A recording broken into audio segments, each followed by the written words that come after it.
Senhoras e senhores, com vocês, Reinado Cast. Hoje aqui no nosso programa nós temos o cara que transformou o Brasil, Irineu Evangelista, mais conhecido como Barão de Mauá. E aí, tudo certo, Barão? Como você tá? Boa noite a todos, eu gostaria de me agradecer a minha presença aqui no programa do Reinado Cast. É uma honra estar aqui com vocês. Sim.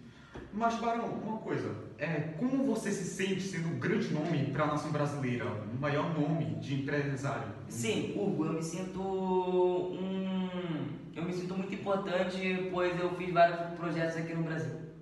Bom, Barão, eu já vi alguns documentários seus que você é totalmente contra a escravidão. Sim. Mas pra mim, a escravidão ajuda bastante, porque tem maior margem de lucro. Mas tem algum motivo para você ser contra e a favor da mão assalariada? Boa noite, Campos. Boa noite.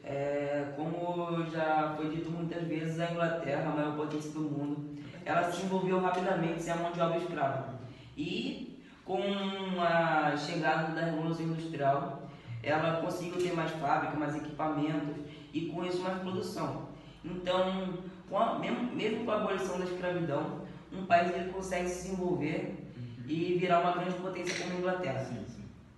Tá, mas Barão, ao passar dos anos tiveram leis que tinham o objetivo de abolir, tô certo? Sim, tá certo. Você sabe quais são essas leis? Se eu não me engano, é a lei de Eusébio de Queiroz, Sim. a lei do sexagenário e a lei do ventre livre. Mas a principal dela é a lei de Eusébio de Queiroz. Sim, mas como que ela funciona? A lei Eusébio de Queiroz ela foi uma lei muito impulsionada pela Inglaterra e ela tinha o objetivo de abolir a escravidão no mundo.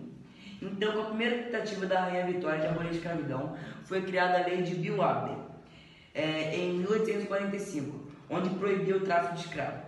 E como a Inglaterra é a maior marinha, ela mandou vários barcos para vigiar os mares. Então, Dom Pedro II, em 1850, criou a lei onde proibia a entrada de africanos no país. Legal. A lei Eusébio de Queiroz, no qual fez que a Rainha Vitória não ficasse brigada com ele na época. Mas dando um mini resumo das outras leis, como elas funcionavam? A lei do ventre livre e a lei do sexagenário, Campos? Sim. Eu acho que eu sei uma. A lei do ventre livre tinha o objetivo, no qual crianças nascidas na época, depois da lei ser criada, essas crianças poderiam ser liberadas, elas e as mães. Sim, tá certo, Hugo. Falando um pouquinho da lei do sexagenário, ela libertava as pessoas da escravidão passando 60 anos.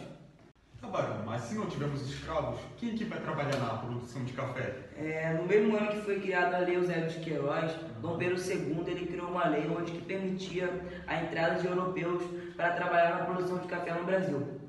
E eles foram para substituir os escravos, que aliás a maioria que veio para o Brasil foram os italianos, que em seu país estavam passando por grandes dificuldades financeiras, então muitos italianos conseguiram empregar aqui no Brasil. Tá, mas Barão, se substituirmos os escravos pelos europeus, não será muito menos lucrativo, porque vai ser uma mão assalariada? Sim. Aproveitando a sua pergunta, como a gente falou recentemente, alguns temas se relacionam com o café. E eu já queria saber agora a importância dele para o Brasil. Boa pergunta, Campos. Mas primeiramente respondendo você, Hugo, não é uma questão de ser lucrativo, mas sim uma questão de humanidade. Mas mesmo que eu apoie o fim da escravidão, não sabe ao certo se seria menos lucrativo, mais lucrativo ou não. Isso porque se caso a escravidão abolisse, as elites e os barões do café se revoltariam contra o governo brasileiro. Mas caso não se abolisse, a rainha da Inglaterra ficaria revoltadíssima com o Dom Pedro II e ele poderia trocar cordas comerciais contra a Inglaterra. Mas respondendo você, Campos, o café tem um destaque principalmente na economia do Brasil. Para você ter uma noção, o motivo da demora do fim da escravidão é por causa do café. E ele exige muito emprego, muita mão de obra. Então, a maioria da produção de café no país era para ser importada para os outros países. E eu fui um dos pioneiros a construir fábricas de café no Brasil. Caraca, Barão, você foi um dos primeiros a produzir café no Brasil? Nossa, não sabia dessa. Sabia, Campos? Não sabia não. Obrigado então. Bom, falando em Dom Pedro II, o que você acha que ele fez de melhor para o Brasil? Para mim, foi a tarifa Alves Branco, pois ela aumentou a importação e deu a oportunidade do Brasil se industrializar. Você sabia disso? Eu não sabia, não. Para mim foi uma das melhores coisas que o Dom Pedro II fez. Porque... E sabe o que aconteceu? Eu também consegui trazer a luz a gás Uhum. e o asfaltamento e o meio de transporte com isso. Sim. E continuando, mano, pra mim foi uma das melhores coisas que aconteceu no Brasil, realmente, porque antes o Brasil era um país rural e foi para uma grande potência, uma grande industrialização. Sim, isso e mesmo. melhorias. Isso mesmo. Mas para mim, o Brasil ele só não é uma das maiores economias porque a Inglaterra bloqueou o surto industrial. E a Inglaterra queria que o Brasil fosse independente da sua própria importação. Falando em Inglaterra, foi ela que apoiou o Brasil na Guerra do Paraguai, não foi? Sim, foi sim. Sim, verdade. Não, antes eles estavam brigados por causa da questão X. Não, questão Cristi. Isso mesmo. Eles estavam brigados porque um país invadiu o outro com barcos. E eles só se juntaram mesmo. A Inglaterra só foi pedir desculpa para o Brasil para se juntar a favor do Brasil e derrotar o Paraguai. Sim, eles só pediram desculpa quando eles se juntaram. Isso mesmo. Não, sendo sincero, para mim foi uma guerra super inútil. Para mim nem deveria ter, sabe? Guerras, mortes, tiro, não. Deus me livre, velho. Eu concordo plenamente, Hugo. Mas infelizmente eu tive que construir alguns canhões em canhões, navios. Mas a parte boa é que Francisco Lopes já morreu, que é o presidente do Paraguai. Só que agora o Paraguai ele passa por uma grande crise financeira. Mas no início da guerra eu jurava que a Tríplice Aliança ia perder. Para quem está vendo e não sabe, a Tríplice Aliança é o Brasil, Argentina e Uruguai se aliando com o Paraguai. Sim, isso mesmo, Campos. Uma fala muito boa essa. Não, e o Paraguai, quando ele foi ver o Rio do Prata, onde ele dependia para a importação, tá certo? Sim. Então, estava acontecendo uma guerra, porque o Uruguai queria sua independência, queria se juntar na Argentina, e estava acontecendo uma guerra muito intensa lá, o que acabava limitando a passagem dele por lá. Então, o Solano Lopes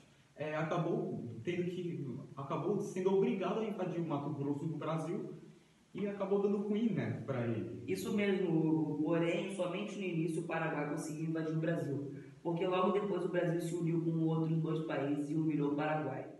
Agora a gente vai ler aqui uma pergunta de um fã que ele enviou 500 reis. O nome dele é Cleiton e vamos ver a pergunta dele. Ele falou assim, ó: boa noite, Barão. Admiro muito suas obras feitas no Brasil. Sim. E eu gostaria de uma pergunta sobre a lei de terras. Sim, o que é a lei de terras, cara? Eu já ouvi falar, mas não sei muito bem como funciona, sabia? Boa noite, Cleiton. Obrigado pela quantia em dinheiro e obrigado pela admiração a meu trabalho aqui no Brasil. A lei de terras, ela foi uma lei que criou algumas regras sobre o poder, uso e comercialização de terras durante o segundo reinado. Essa lei estabelecida compra como única forma de acesso à terra. O Brasil também optou por ter uma zona rural dividida em latifúndios e deixando pequenas propriedades. Durante esse período, as terras tiveram um grande aumento no preço, dificultando acesso às famílias, né? Sim. Entendi, Barão. Mas o senhor acha que isso foi bom ou ruim? Quais foram as partes boas e ruins da criação dessa lei? Boa pergunta, Campos. Mas em geral, assim, eu acho que foi uma escolha que possui suas desvantagens e suas vantagens. Mas sua desvantagem é que ela dificulta muito o acesso de imigrantes da Europa e ex-escravos que estavam preocupados com o terreno, além de muitas outras pessoas perdendo suas terras. Já os pontos positivos é que a lei ela ajuda muito na parte da propriedade privada e também ajuda muito na parte agrícola do território brasileiro. E essa lei ajuda a preservar a horrível estrutura fundiária que tem no país e beneficia muitos velhos fazendeiros. As melhores terras elas ficam com os antigos proprietários e vão passando para as próximas gerações, como herança familiar. Entenderam? E isso transforma em mercadoria e ainda garante a posse aos antigos latifundiários. Primeiramente, eu gostaria de agradecer minha presença aqui no programa do Reinaldo Cast. Obrigado aí. Muito obrigado mesmo. Obrigado, Campos. Obrigado, Cleiton, pela pergunta e pela quantia em dinheiro. Espero retornar aqui no programa e foi uma grande honra estar aqui com vocês. Obrigado, valeu. Tchau, galerinha. Falou. Até mais.